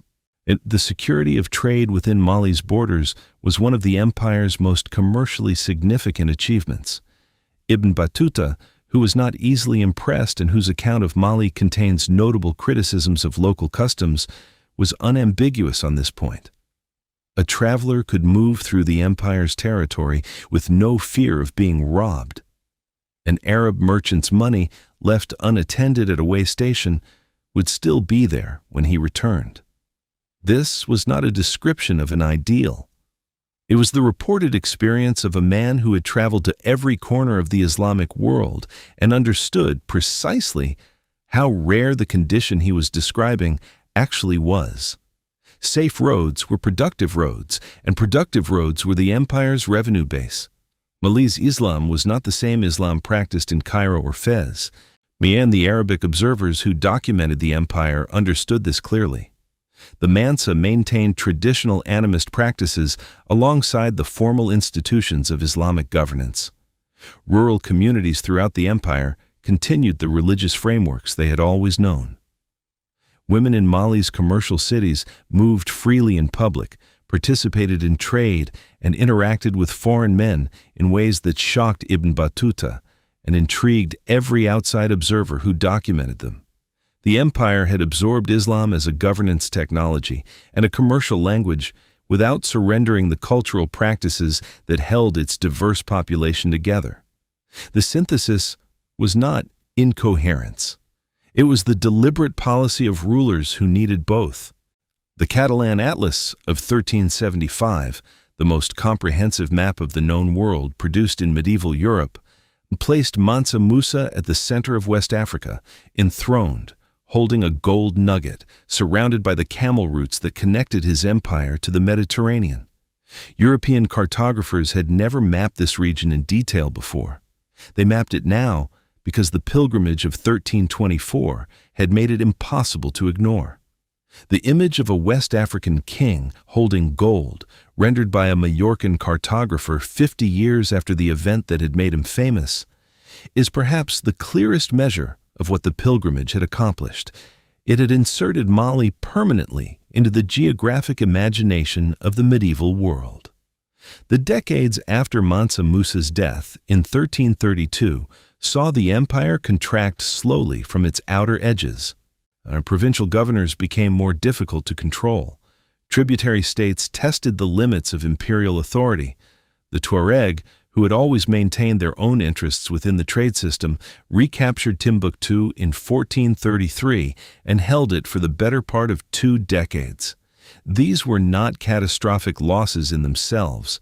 They were symptoms of the structural challenge that every empire built on the Trans-Saharan franchise eventually encountered, that the system's geographic scale consistently exceeded any single administration's capacity to govern it. The trade routes were always larger than the empire that claimed to own them. What Mali had demonstrated at its height was not simply that a West African empire could be wealthy. Ghana had proved that. What Mali demonstrated was that the Trans-Saharan commercial system could sustain a level of institutional, intellectual, and cultural development that placed the Western Sudan on equal footing with any comparable civilization in the medieval world. Timbuktu in 1450 was not impressive by West African standards. It was impressive by any standard, more literate than most European cities of equivalent size, more commercially connected, more institutionally sophisticated. The world Mali showed the world was not a provincial wonder. It was a peer. But the demonstration came with a cost that the pilgrimage of 1324 had inadvertently revealed. By advertising Mali's wealth to the Mediterranean and European worlds with such theatrical completeness, Mansa Musa had done something that could not be undone. He had made the Western Sudan legible as a target. The gold that impressed Cairo would eventually attract attention from men who were less interested in admiring it than in rerouting it. The routes that delivered it north across the Sahara would eventually be challenged by men looking for alternatives. The system that had produced the spectacle was already, in 1324, more vulnerable than the spectacle suggested. Mali did not know this. It had no reason to. The cracks in the franchise were not yet visible from the throne. Number 21. The empire's final decades were a long diminishment rather than a sudden collapse. The rise of the Songhai state to the east, the continued independence of Timbuktu under Tuareg rule, the opening of new goldfields further south that the empire's weakened administration could not tax effectively. Each development withdrew a piece of the commercial architecture on which Mali's power rested. By the mid-15th century, what remained of Mali controlled a fraction of the territory Mansa Musa had governed, and the intellectual and commercial life that had made Timbuktu famous was passing into the hands of the empire that was replacing it. The franchise did not expire. It transferred. Number 22. What transferred with it was not simply territory or tax revenue. It was a model, an institutional template for how the Trans-Saharan system could be governed at its greatest possible scale. Ghana had proved the concept. Mali had refined it into something approaching a civilization. The empire that inherited the system from Mali would take that template and build on it the most administratively sophisticated, commercially integrated, and intellectually productive state the Western Sudan had ever seen. Songhai understood what it was inheriting. What it could not know was that the inheritance came with a countdown already running. The Songhai people had lived along the eastern bend of the Niger River for centuries before they built an empire. Gao, their capital, had been a functioning trade city since at least the 9th century AD, a river port at the junction of the Niger's navigable arc and the eastern Saharan routes, collecting duties and hosting merchants long before any surrounding power thought to incorporate it. When the Mali Empire absorbed Gao in the late 13th century, the Songhai did not cease to exist as a political entity. They waited. The trade that ran through Gao gave the city too much commercial importance to be governed as a simple province, and the Songhai's control of Niger River transport gave them a structural leverage that Mali's weakening administration could not indefinitely manage. By the 1430s, as Mali's grip on its outer territories loosened, Gao reasserted its independence. The inheritance of the Western Sudan was already in motion. The man who took that inheritance by force was Sunni Ali, who assumed the Songhai throne around 1464. He was not a builder of institutions, that would come later, but a builder of territory, and his approach to the problem of empire was fundamentally military. He understood the Niger River not as a boundary or a backdrop, but as a highway of power, and he organized his forces accordingly. He was the first ruler in West Africa to deploy a systematic naval force, a fleet of large war canoes that could move troops, supplies, and artillery across the river and conduct operations from the water that no land-based army could effectively counter. The river became his operational axis, and everything of strategic value along it became, in time, his. Timbuktu fell to Sunni Ali in 1468, taken from the Tuareg, who had held it for 3 decades since Mali's withdrawal. The city's scholars, the men whose libraries and schools represented the intellectual capital of the Trans-Saharan system, were not spared. Sunni Ali's relationship with the Islamic scholarly establishment was openly hostile. He maintained traditional spiritual practices that the ulama considered heretical, and he regarded the scholars of Timbuktu as agents of the Tuareg commercial elite that had resisted his expansion. His forces pillaged the city, killed a number of its prominent scholars, and drove many others into exile. The gold traders, fearing the same treatment, relocated much of their business to Kano in the Hausa territories to the east. The city Sunni Ali conquered was considerably diminished from the one his armies had entered. Jenne fell next. Jenne was the river city that sat at the southern end of the Niger's commercial system, the point where the overland routes from the gold fields of the south met the river transport heading north toward Timbuktu and the Saharan crossing. Sunni Ali laid siege to it in 1473. The city resisted for 7 years, its population reduced by starvation before the walls finally opened. The length of the siege said something important about Jenne's position.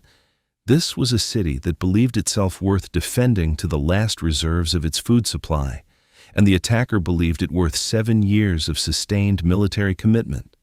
Both were right. Whoever held Jenne controlled the southern entrance to the Niger commercial system. Whoever held the Niger controlled the trade. By the time Sunni Ali died in 1492, drowned in a river crossing, his body found later by his retinue. The Songhai Empire covered more than 1.4 million square kilometers. It encompassed the entire arc of the Niger from Jenne in the west to the Hausa city-states in the east, controlled the salt mines of Tagaza in the north, and reached toward the Atlantic in the west. It was the largest empire West Africa had ever seen. Built in under 30 years by a man who fought 32 recorded campaigns and, by the accounts of his own chroniclers, never lost a battle. The empire he left behind was a military achievement of the first order. It was not yet a civilizational one. That transformation was the work of Askia Muhammad Toure ibn Abi Bakr, who had served as one of Sunni Ali's most trusted generals and who took the throne in 1493 by defeating Sunni Ali's son in battle and declaring the new ruler unfit to lead a Muslim state. The justification was partly genuine and partly instrumental. Askia Muhammad was a devout Muslim whose faith was not merely ceremonial, and his contempt for Sunni Ali's syncretic religious practices had been on record during the previous reign. It was also a political language that the ulama, the scholarly class that Sunni Ali had persecuted and that still commanded the loyalty of Timbuktu's intellectual and commercial elite, understood and responded to. Askia Muhammad did not simply take power. He offered the scholars a different kind of sovereign. The administrative revolution Askia Muhammad then implemented was the most systematic transformation of state machinery the Western Sudan had ever seen. He divided the empire into 5 major viceroyalties, each governed by an appointed administrator responsible for tax collection, justice, military support, and the smooth functioning of commerce within their territory. Below this tier, provincial governors managed individual districts, and below them, local administrators handled the daily operations of towns and markets. The system was not merely hierarchical, it was functionally specialized. Market inspectors regulated weights and measures. Qadis applied Islamic law to commercial disputes. The standardization of trade measures that Askia introduced across the empire's markets made it possible, for the first time, for a merchant operating in Gao and a merchant operating in Timbuktu to conduct business using the same units of account. Askia Muhammad's pilgrimage to Mecca in 1496 echoed Mansa Musa's journey of 1324 in its political intent and exceeded it in its institutional consequences. He traveled with 300,000 pieces of gold, 100,000 of which were distributed in charity at Mecca and Medina. Now he returned with something more valuable than the gold he had spent, a formal recognition from the Sharif of Mecca as the Caliph of the Sudan, a title that gave him a religious legitimacy that no previous Songhai ruler had possessed. He also returned with scholars, jurists, and architects whose presence in Gao and Timbuktu deepened the intellectual infrastructure that the empire's commercial culture depended on. The pilgrimage was the moment at which Songhai's military power and its religious credibility converged into a single ruling authority. Timbuktu under the Askia dynasty became, at last, what its geography had always suggested it could be. The scholars driven out by Sunni Ali returned. New ones arrived from Cairo, Fez, and the Maghreb. The Sankore Madrasa, restored, staffed, and operating under the patronage of the imperial court, drew students from across the Islamic world. By the early 16th century, Timbuktu hosted between 150 and 180 Quranic schools. Its scholarly population numbered around 25,000 in a total city of 100,000, a concentration of learning remarkable by any contemporary standard.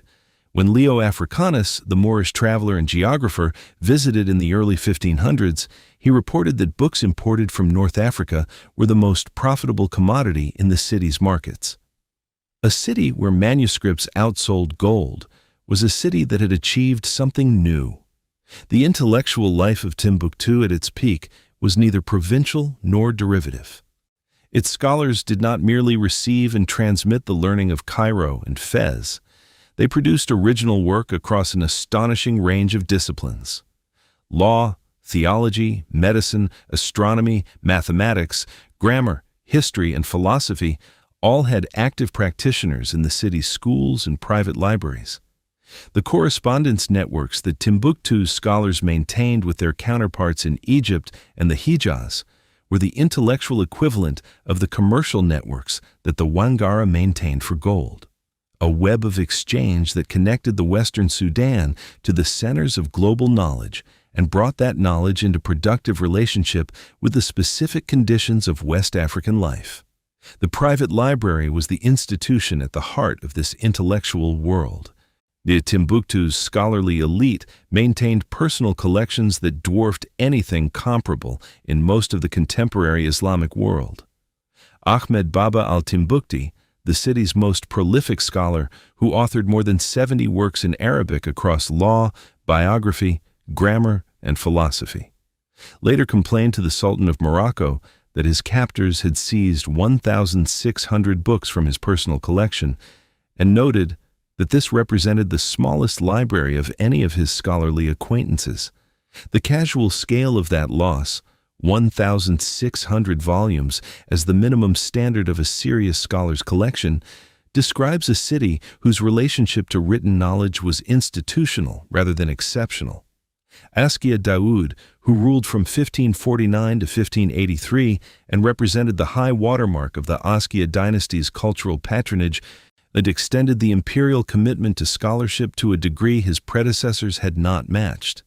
He commissioned books, employed scholars from the public revenue, established libraries in the imperial capital at Gao, and procured manuscripts from across the Islamic world to stock them. His court was not merely a seat of political power, it was a patron institution in the fullest sense, underwriting the intellectual life of a city whose commerce and learning had become, by the middle of the 16th century, entirely inseparable. The commercial system that supported all of this had reached its most sophisticated operational form under Songhai's administration. The standardized weights and measures Askia Muhammad introduced made price discovery across the empire's markets more reliable. Was the policing of trade routes, an explicit imperial responsibility under the Askia dynasty, made the movement of caravans safer than it had been under any previous regime. The tax system was systematic enough that a merchant could anticipate his obligations at each stage of the journey.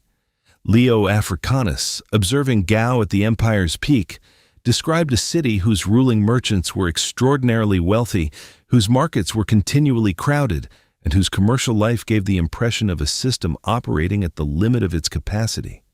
The Niger River remained the system's interior spine throughout the Songhai period, and Songhai's naval capacity gave it a mode of commercial integration that Ghana and Mali had never possessed.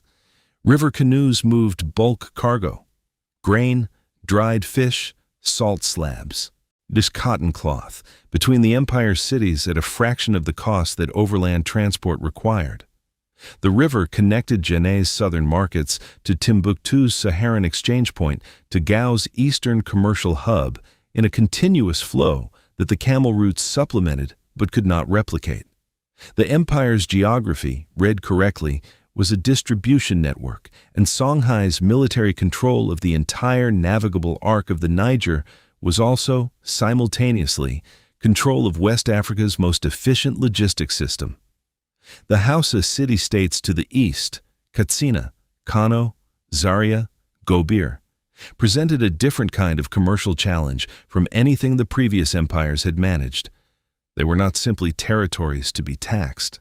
They were nodes in their own right in an eastern branch of the Trans-Saharan network, disconnected to the Fezzan routes that ran through Agadez and Bilma toward Tripoli and Egypt.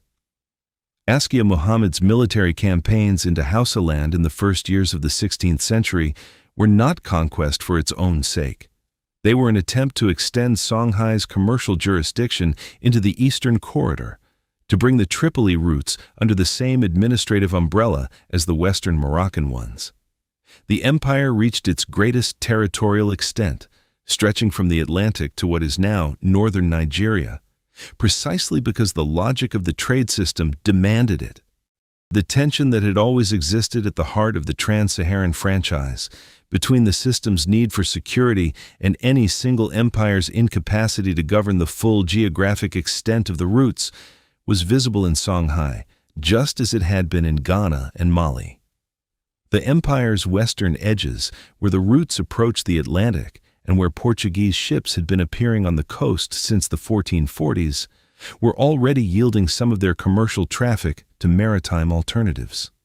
The Akan goldfields of the Gold Coast, whose output was beginning to rival the older deposits of Bambouk and Bure, sat in territory more accessible by sea than by desert. Gold that had flowed north through the Trans-Saharan system was beginning to find its way to the Atlantic coast instead. The diversion was not yet large enough to destabilize the system. It was large enough to register. The succession crises that disrupted the Askia dynasty from the 1520s onward, Askia Muhammad was deposed by his own son in 1528, and the throne changed hands repeatedly through palace coups and fratricidal conflict over the following decades, were not simply the consequence of personal ambition. They were symptoms of the structural problem that scale creates in any pre-modern empire, that the larger the territory, the more powerful the provincial governors, and the more powerful the provincial governors, the greater the incentive to contest the succession rather than accept a central authority they might themselves replace. Each succession crisis weakened the administrative coherence that made the commercial system function. Each weakening made the next crisis more likely. The empire that Askia Ishaq II inherited in 1588 was not the empire that Askia Muhammad had governed at its peak. Its administrative grip on the provinces had loosened.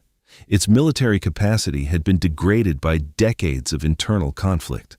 Its tax revenues had contracted as commercial traffic on some routes declined, and its political attention was increasingly consumed by the challenges of internal management rather than the expansion and protection of the commercial system that generated its revenue.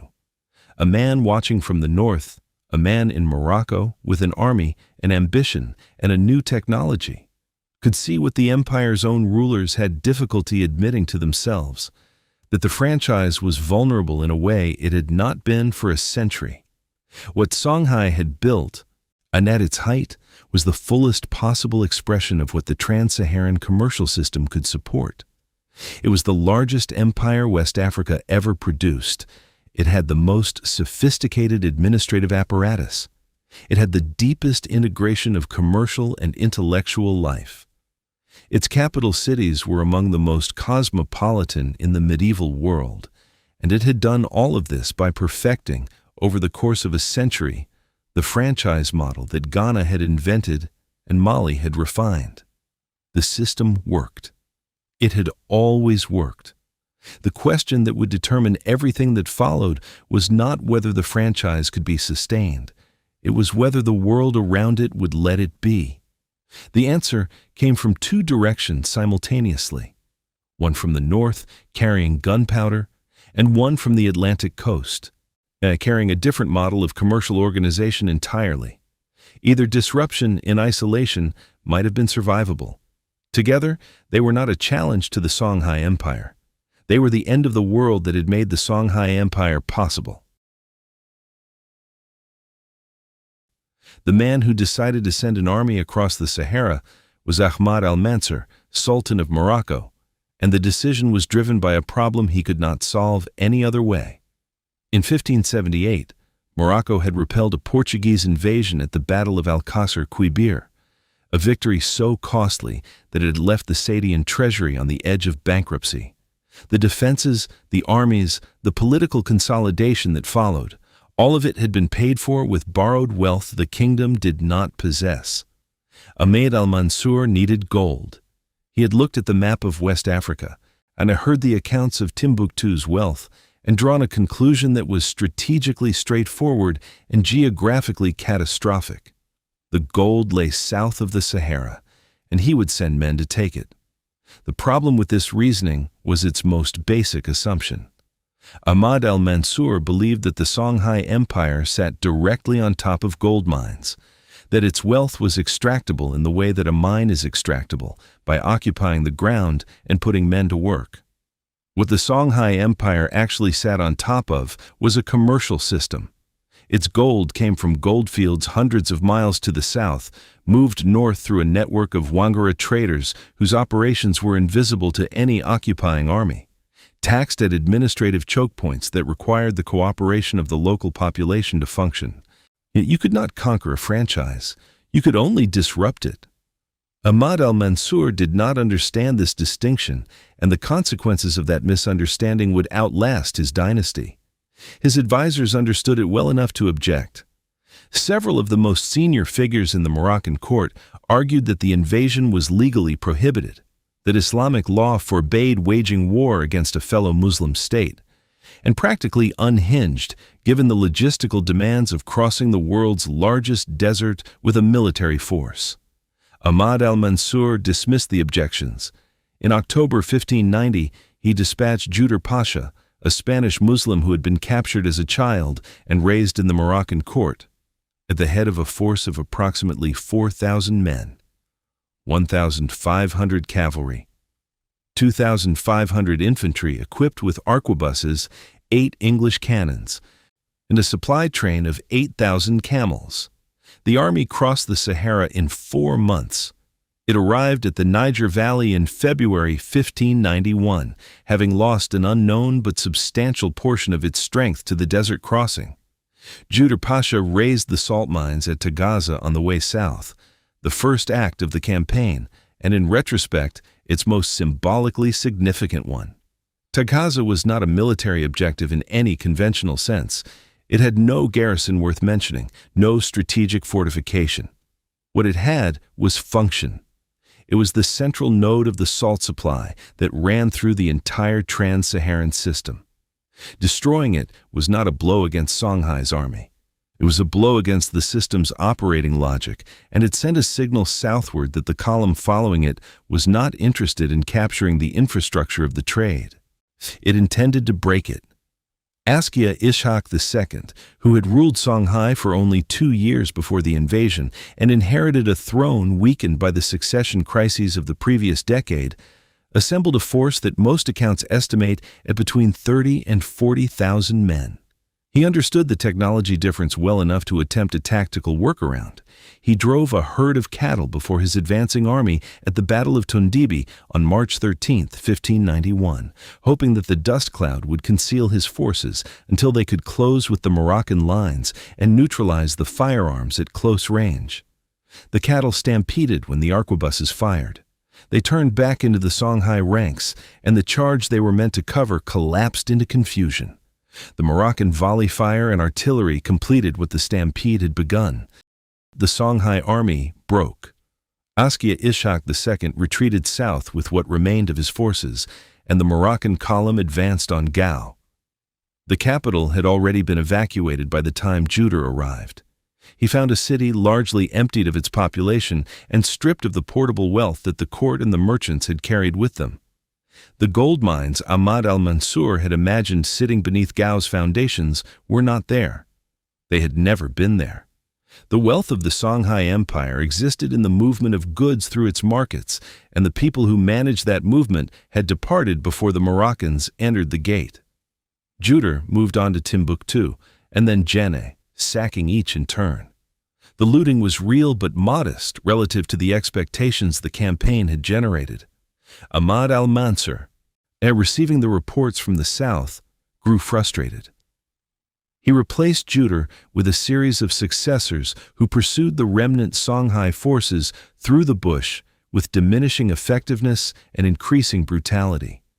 The scholars of Timbuktu, the men who represented the city's intellectual capital and whose influence over the population made them a political threat to any occupying power, were rounded up.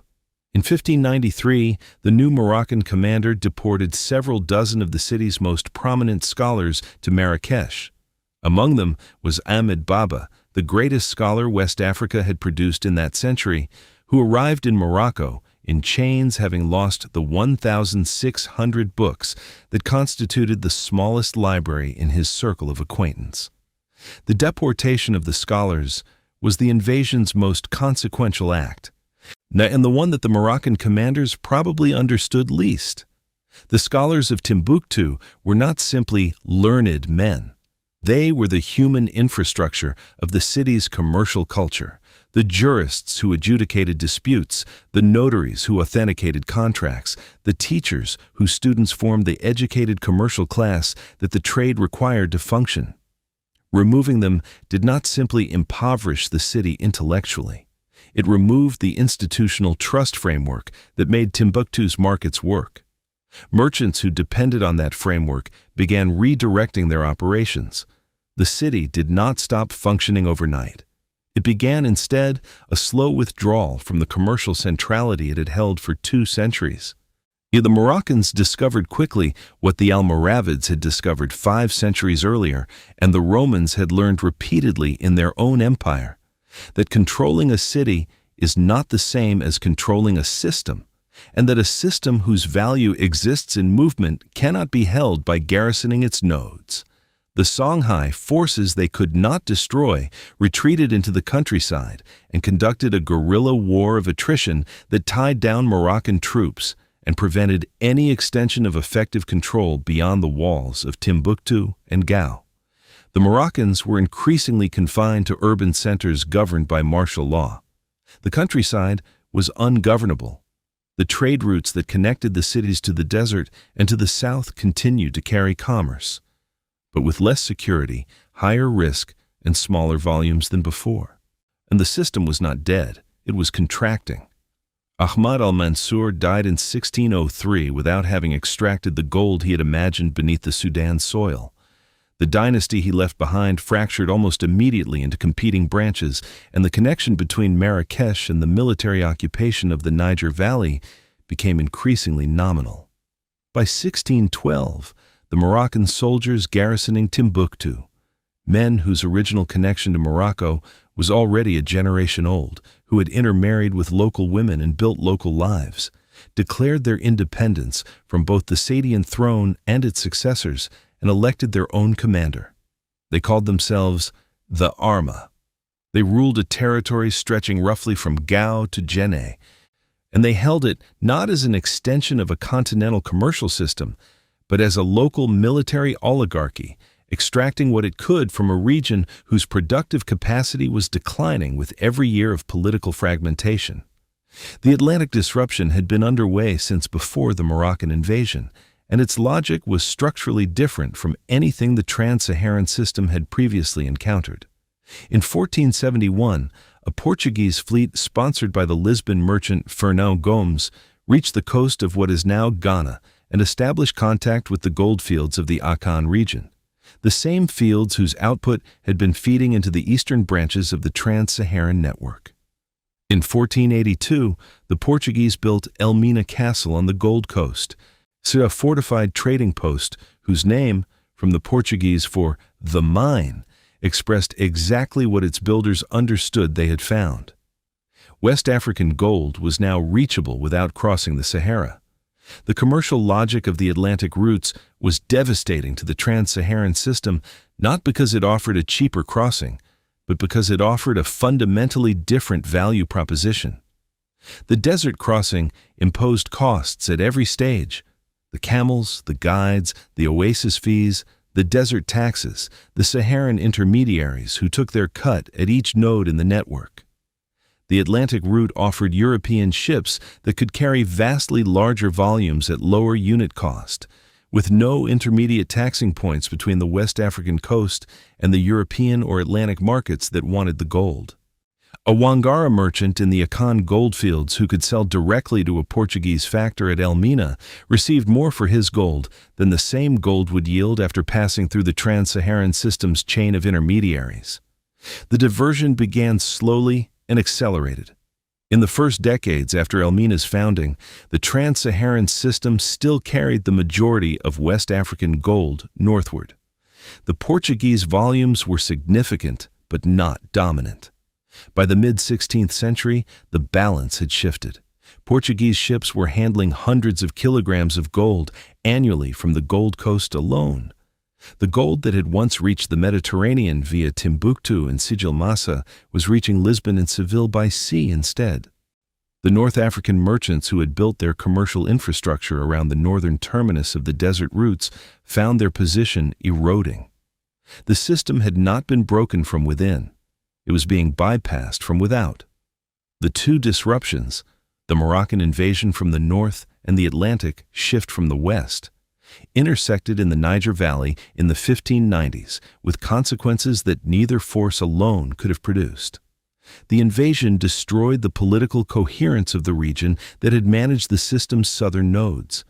The Atlantic shift removed the commercial incentive that would have motivated any successor power to rebuild that coherence. Before 1591, a ruler who could reconstruct Songhai's administrative system would inherit the most profitable franchise in the pre-modern world. After 1591, the franchise was already worth less and declining. The gold was going to the coast. The routes across the desert were losing the traffic that had made them worth controlling. Timbuktu's commercial decline after 1591 was not immediate, but it was irreversible. The city continued to function as a market and a center of learning for decades. The manuscripts continued to be copied and collected. The mosques remained. The scholars who had not been deported continued their work. But the commercial volume that had sustained the city at its peak, the dense caravan traffic, the book trade, the concentrated merchant wealth, contracted steadily.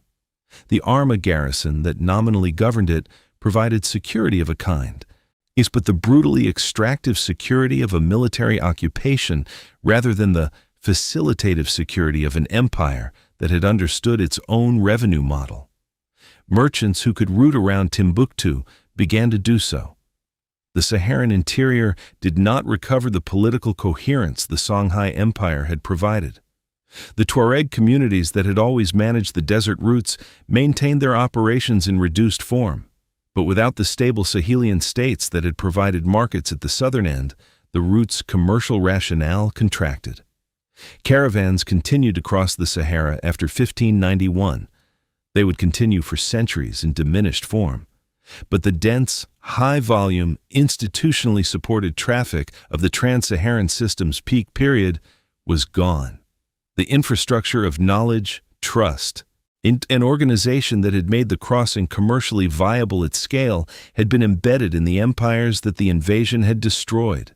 Without those empires, the infrastructure reverted to its component parts: individual guides, individual merchants, individual risk. The discovery of American silver in the 1540s and gold in the 1690s provided the final commercial context that sealed the Trans-Saharan system's marginalization. The Mediterranean and European monetary systems that had depended on West African gold for their coinage found an alternative supply that was, in volume terms, incomparably larger. The Florentine florin and the Venetian ducat had been built on Malian gold. The Spanish pieces of 8 were built on Potosi silver. The commercial systems of the early modern Atlantic world were not constructed around West African supply. They had moved on, and the trade routes that had supplied the medieval world's gold requirements became, in the new global commercial order, a historical footnote rather than a structural necessity. The Moroccan occupation itself fell apart with a speed that illustrated how completely Ahmad al-Mansur had misunderstood what he had attempted to seize. By the 1620s, the former Songhai territories had fragmented into dozens of competing minor states: Dendi, the Rump Songhai Kingdom in the south, the Arma city-state around Timbuktu, the Tuareg confederacies in the desert, the Hausa city-states in the east, emerging Fulani and Bambara powers pressing from the west and south. None of them possessed the administrative reach, the commercial infrastructure, or the military capacity to reconstruct the system that had sustained the great empires. The franchise had not simply changed hands. The operating conditions that had made the franchise possible had been destroyed. The system that ended in the 1590s had been building for 2,000 years. It had survived the desiccation of the Sahara, the rise and fall of Carthage and Rome, the Arab conquests, the Almoravid disruption, the collapse of Ghana, and the slow decline of Mali. It had absorbed every previous disruption and reconstituted itself around new political arrangements, while the commercial logic that sustained it remained intact. What ended it was not a disruption of the same kind as those it had survived. The Moroccan invasion did not simply remove one empire from the franchise, and it removed the political coherence that gave the franchise its operating environment. The Atlantic shift did not simply divert some trade. It removed the commercial rationale that had made the investment in that political coherence worthwhile. Together, they did not damage the system. They made it structurally unnecessary. The Trans-Saharan Trade did not end on March 13, 1591 at the Battle of Tondibi. It contracted, fragmented, and persisted in diminished form for centuries. Caravans still crossed the desert. Salt still moved south from Tahaza and its successors. Gold still trickled northward through channels that the great empires had built, and that their absence could not immediately close. But the system, the integrated, institutionally supported, and politically managed commercial infrastructure that had sustained the Western Sudan for 2 millennia, was gone. What remained were the roots. What was lost was everything that had made the roots more than tracks in the sand. The collapse of the Trans-Saharan system did not announce itself as a single event. There was no moment at which the world that had sustained Ghana, Mali, and Songhai ceased to exist, and a different world began. The transition was gradual, contested, and deeply uneven across geography. Caravans continued to cross the Sahara. Salt continued to move south from the desert mines. Islam remained the faith of the Western Sudan's cities and courts. The institutions that the great empires had built persisted in fragmentary and diminished forms for generations. But the structural condition that had made organized, the sovereign revenue-generating statehood possible across the Western Sudan, the dense, institutionally supported commercial flow of the Trans-Saharan system, was gone. And its absence created a set of conditions that no subsequent political arrangement could reverse. The most immediate consequence of the system's collapse was political fragmentation at a scale the Western Sudan had not experienced since before Ghana's rise. By the 1620s, the territories that Songhai had unified under a single administrative system, a territory larger than Western Europe, had fractured into dozens of competing minor states: the Arma city-state around Timbuktu, the Dendi Kingdom, the Rump Songhai polity in the south, maintaining a guerrilla resistance that consumed its capacity for anything else, the Bambara kingdoms of Segu and Karta, rising from the western interior, Tuareg confederacies reclaiming the desert interior, Fulani communities pressing southward from the Sahel. None of these successor formations possessed the administrative depth, the commercial infrastructure, or the revenue base to reconstruct what had been lost. The revenue base was the key. The Trans-Saharan franchise had generated surplus wealth at a scale that allowed the empires built on it to maintain armies, courts, administrative systems, and the physical infrastructure of large cities. When the system contracted, the surplus contracted with it.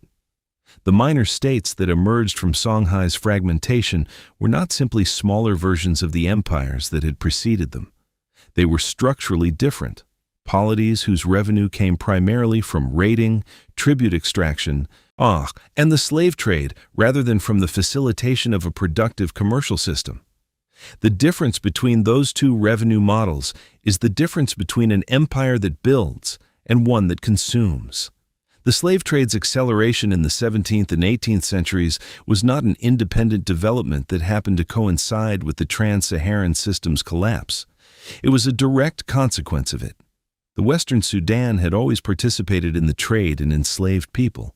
The Trans-Saharan routes had carried human cargo northward alongside gold and salt throughout the medieval period. But that trade had been a secondary output of a system whose primary product was commercial and institutional integration. When the primary system failed and the secondary trade became the dominant economic activity, the entire political logic of the region shifted. States that had once built their power by taxing the movement of goods began building it by capturing and selling people instead. The structural vulnerability this created was unlike anything the Western Sudan had previously experienced. The Trans-Saharan system at its peak had produced surplus wealth that could be reinvested in military capacity, administrative infrastructure, and the physical fabric of cities. The slave trade produced surplus wealth for the states that sold human beings into it, but that surplus was immediately converted into the firearms, horses, and manufactured goods that European traders offered in exchange. Goods that maintained military capacity without building anything else. A political system whose primary revenue came from selling its neighbors' populations into Atlantic slavery was a system that could sustain competition and conflict indefinitely without ever producing the conditions for stable governance. The coastal states that rose to prominence in this new commercial environment were not the inheritors of the Trans-Saharan system's institutional sophistication. They were its structural opposites.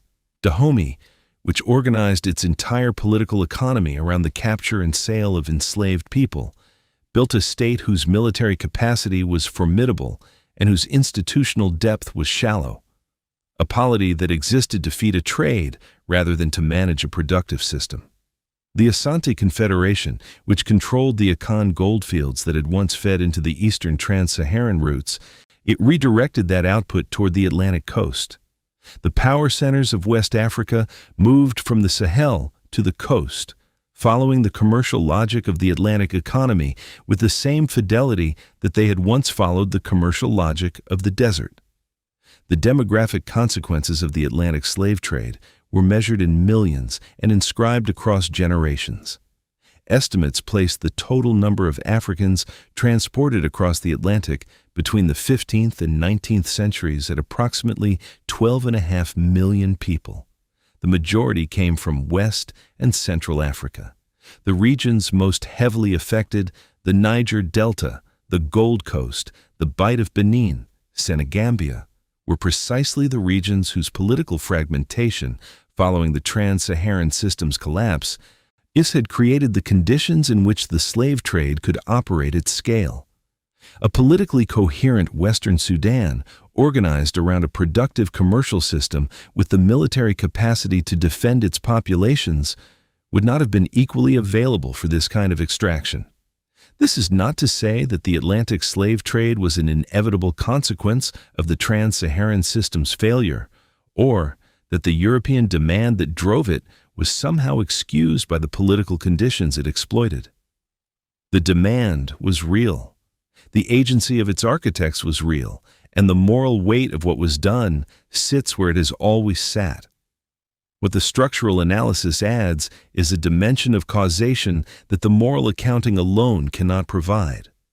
An understanding of why the Western Sudan, which had been one of the most institutionally sophisticated regions in the medieval world, was in a condition of political fragmentation and military competition that made it unable to protect itself from a trade that previous generations of West African sovereigns would have had the power and the incentive to resist. The slave trade did not simply remove people from the Western Sudan. It removed the demographic foundation on which any reconstruction of political coherence depended. Agriculture contracted as the able-bodied population shrank. Administrative capacity declined as the educated and skilled were among those most sought by slavers. The intellectual tradition that Timbuktu had sustained, the libraries, the scholars, the manuscript culture, was disrupted not only by the Moroccan deportations of 1593, but by the broader social disorganization that followed decades of warfare and population loss. What had taken centuries to build was being dismantled at a pace that no surviving institution could match. The Sahel cities that had been the system's operating nodes entered a long decline from which most would not recover within the pre-colonial period. Timbuktu shrank from a city of 100,000 to a fraction of that population. Djenné persisted, but lost the commercial density that had made it one of the most significant market cities in Africa. Gao contracted to a minor river town. The physical structures remained, the mosques, the mud brick buildings. As the street plans of cities that had once housed tens of thousands of active merchants and scholars. But the human energy that had filled them, the commercial traffic that had sustained them, and the institutional life that had made them meaningful, was gone. Cities without a commercial rationale for their scale cannot sustain their scale, and the scale that the Trans-Saharan system had built in the Western Sudan became, after its collapse, a monument to a world that no longer existed. European knowledge of the interior of West Africa remained limited and distorted throughout the period of the slave trade, and this was not accidental. The political fragmentation of the post-Songhai Sudan meant that there was no single polity capable of managing European access to the interior. No unified administration that could negotiate on behalf of a region, no institutional framework within which any stable, long-term relationship between European commercial interests and West African political authority could be built.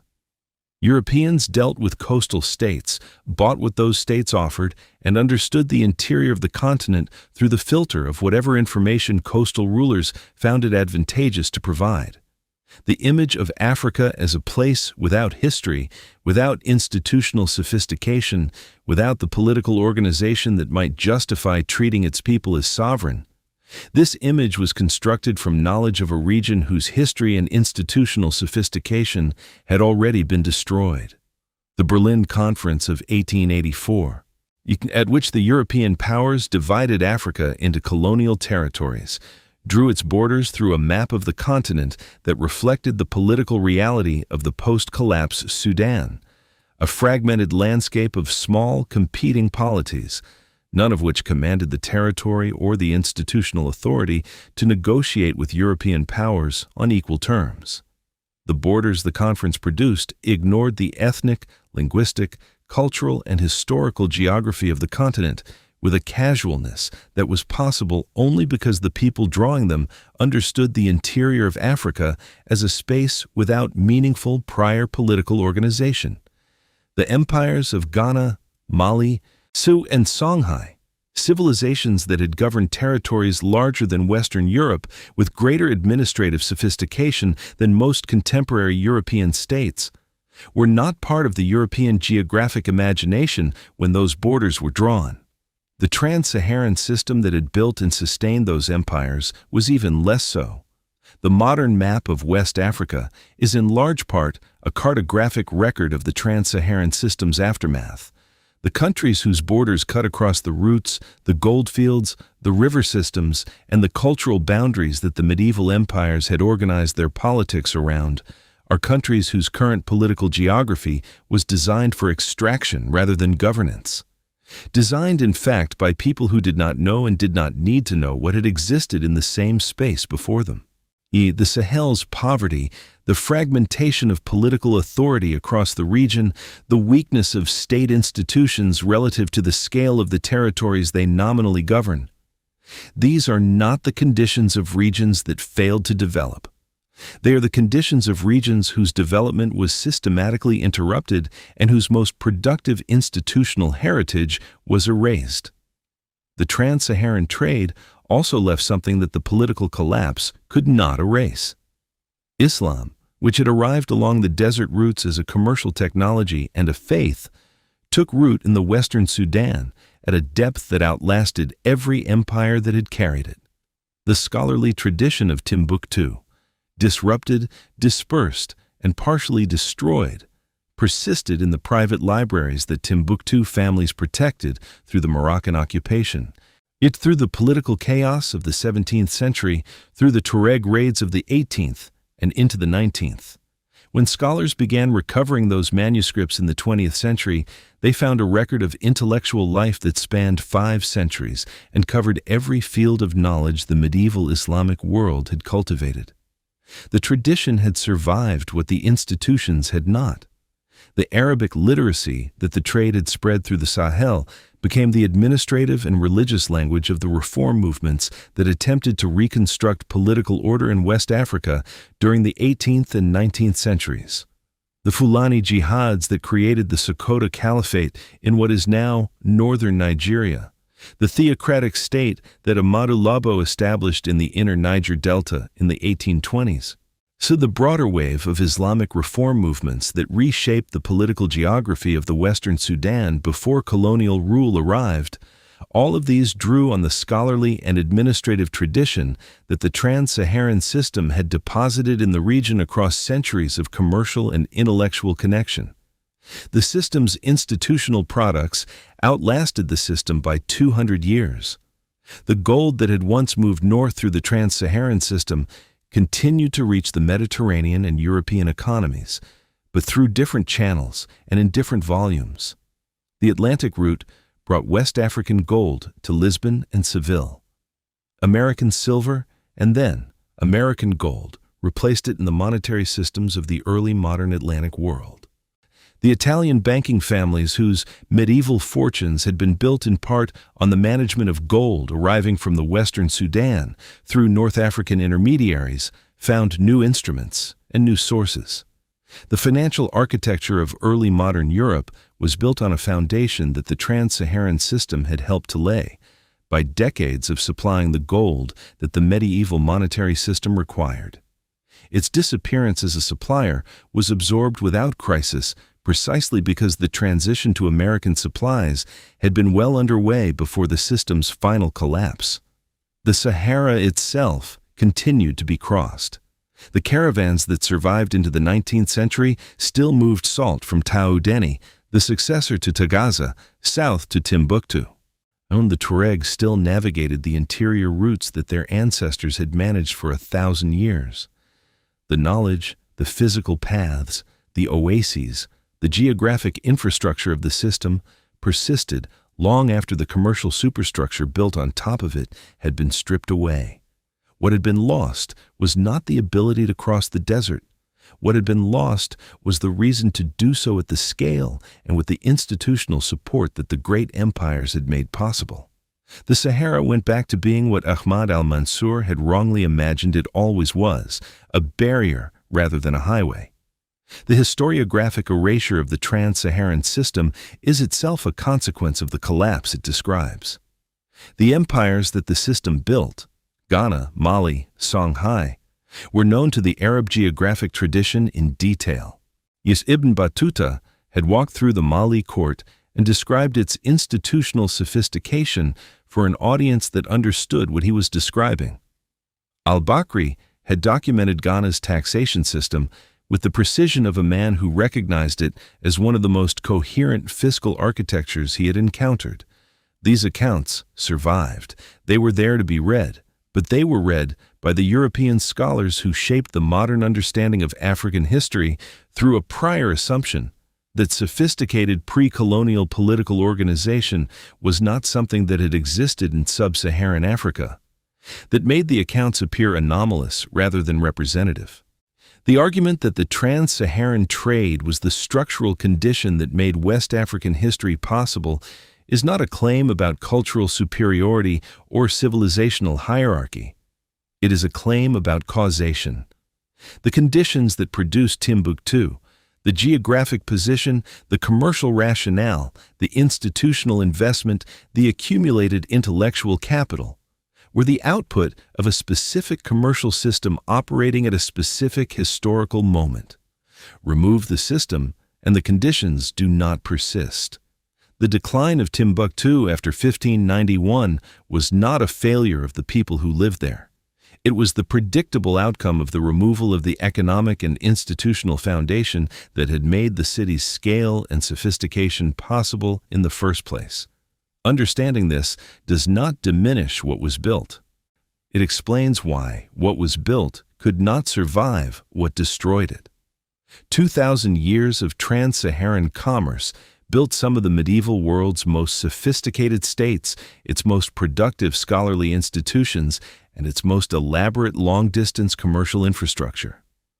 It connected the goldfields of West Africa to the mints of the Mediterranean and the markets of the Middle East in a system of mutual dependency so deep that its disruption reshaped the commercial geography of 3 continents.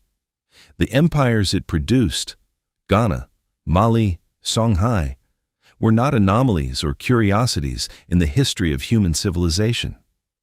They were the predictable institutional output of the most productive commercial system of the pre-modern world. Their collapse was not internal failure.